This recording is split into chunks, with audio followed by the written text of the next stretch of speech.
What has it been like for you to bring the story of David to life? Like, I know John Irwin was inspired by bringing it to life by like his visit to Israel. He told me in an interview. What about for you? Yeah, well, it's interesting. From the time I was like a film student, 30 years ago or more, I always like had this dream of like bringing Bible stories to life in a way that felt really visceral and human and alive. And when Dallas did The Chosen, I was like, yeah, that's the version of Jesus I would have wanted to do. And so when John said to me, I've been wanting to do the David story, I'm like, oh, this is a great opportunity for us to dig into the Bible in a way that's epic, that delivers on all the things that I love about movies like this, like the scope of it, the hero's journey, scope. And so then it became an interesting challenge to say, how would we do it though? How would we do it in a way that humanizes a character like David? I thought originally of the David and Goliath confrontation, and I was like, man, how would we do that? How would we? Because that's such a famous moment, and you want to get it right.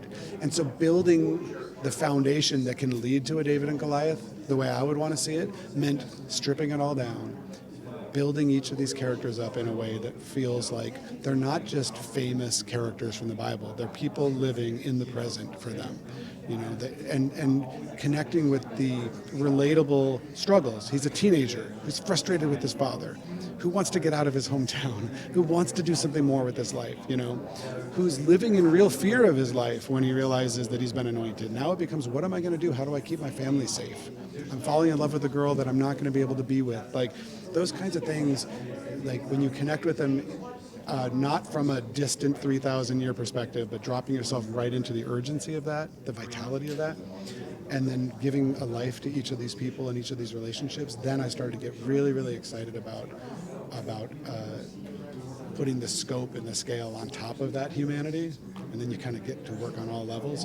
So I was deeply excited about it right out of the gate, and I just jumped right in with John Irwin, the moment he brought it up, and it's been 2.5 years of my life since then. Yeah. There's nothing about this show that you have to be you don't have to believe in God or even read the Bible for this is the origin hero's journey story. I mean, John and I say this all the time, but there wouldn't be a Harry Potter or a Spider-Man or a Luke Skywalker if it weren't for the story of David, a teenager plucked from obscurity with a greater purpose, and so I think it's a very compelling story regardless, and we really wanted to make it, I think, in the same way that if you were going to do like Lord of the Rings, you want to do a movie like that in a way that's super compelling for anyone to watch, even if they'd never read the books, because it's just epic.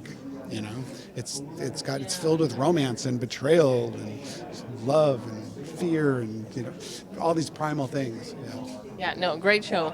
How have you personally been impacted by being part of House of David?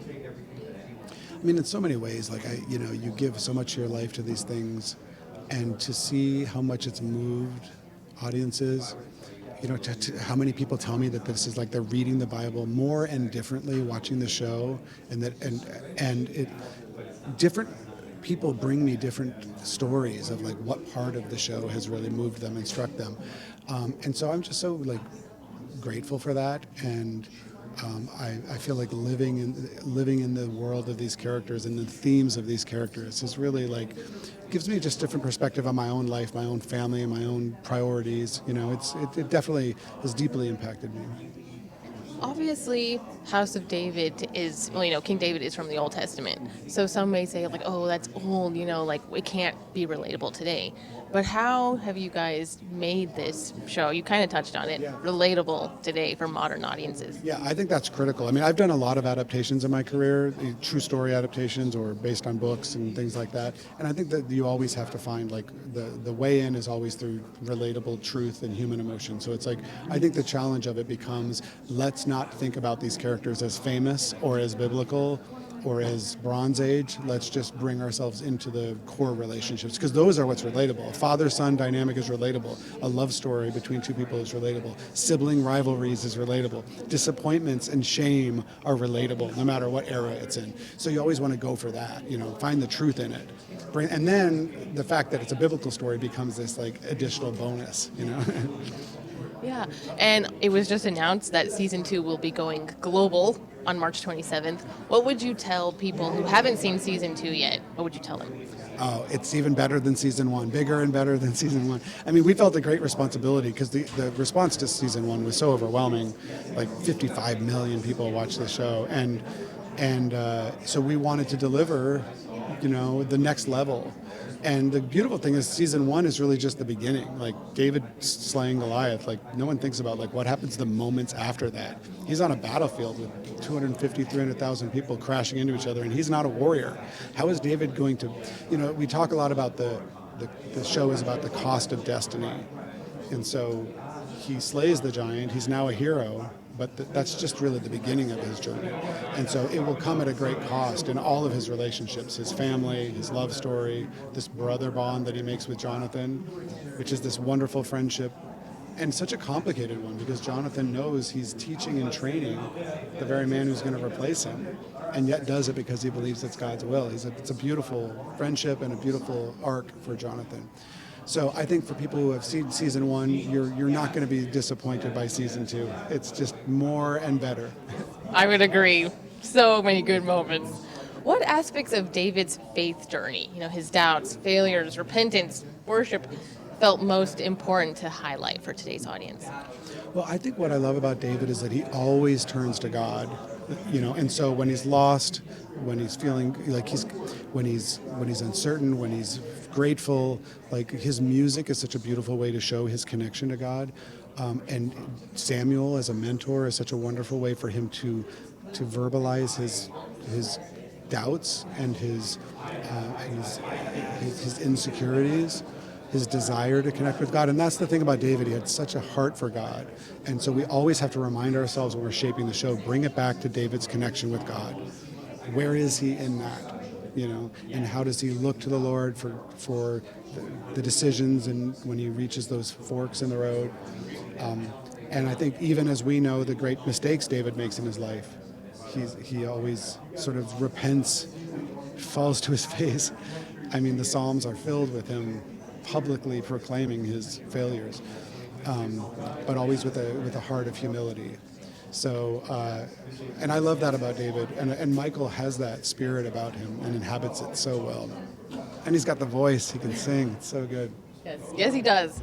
Those were all my questions. Great. Thank you so much, John, for taking Pleasure. time. I appreciate it. In our 2 seasons of House of David that we've had, David has changed quite a bit because he's gone from shepherd boy to like Goliath killer to now he's like this super skilled like warrior. What has it been like for you portraying all these versions? Oh, I'll hold it. Okay. I mean, there's so much of David to dive into, and I think in season 2, like he's always been this like multifaceted person. There's so many aspects of him, like you said, the shepherd, the warrior, the king. But beyond that, just like his qualities, he's courageous, he's brave, he's a leader, he's prudent. He thinks before he speaks. He always trusts God and prays before every decision that he makes. And there's so much about him to balance, But I think I always say this, like the heart of who David is his relationship with God, that he truly loves the Lord and he trusts the Lord with everything. And all these qualities of his are just fruits. But the vine, the truth, is God at the center. So as I kind of dive into him and discover more about him, I try to focus on the vine, knowing that the fruits will come on their own. But I have to focus on the source of the fruits, If you could ask the real King David one question, what would it be? Someone else asked me this question, and I think Jonathan Rumi got asked the same question, and he put it best. He was like, "How did I do?" But I don't think I would ask just one question. I think I would talk his ear off, and I'd want to spend every night for an entire year just like talking to him about everything that he went through. His relationship with God. And are we close? Did we get it close to who he was? And what was it like in those like deep dark moments? when he was, in the pit, when he was in the shadow of the valley of death. What was that like? And how was it when Jesus was getting crucified from his perspective? Because Jesus famously quotes Psalm 22. So what was it like for him to see his descendant, his Messiah, come and fulfill the words that he wrote thousands of years ago? Yeah. I have some fan questions for you. Who's in your saint squad and why? There's so many. Pick like 3. Okay, David. We got Colby. I love St. Colby. David and Colby. And St. Michael.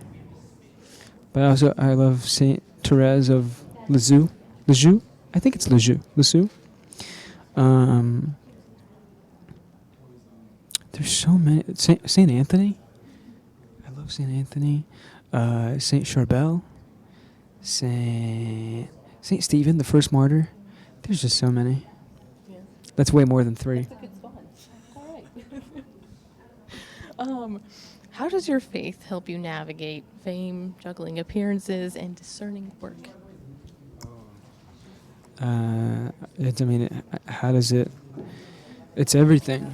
It's even just without the career. Like, I think faith is the center of everything. Even if I wasn't an actor, it would be the center of my life.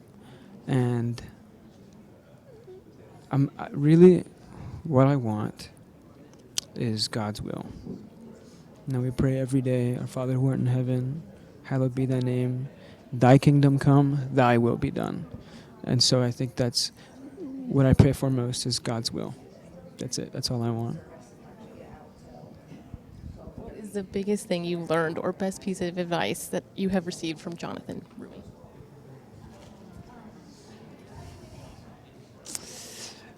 In my lowest moments, he will come pick me up. That's all the time I have. Thank you, Michael.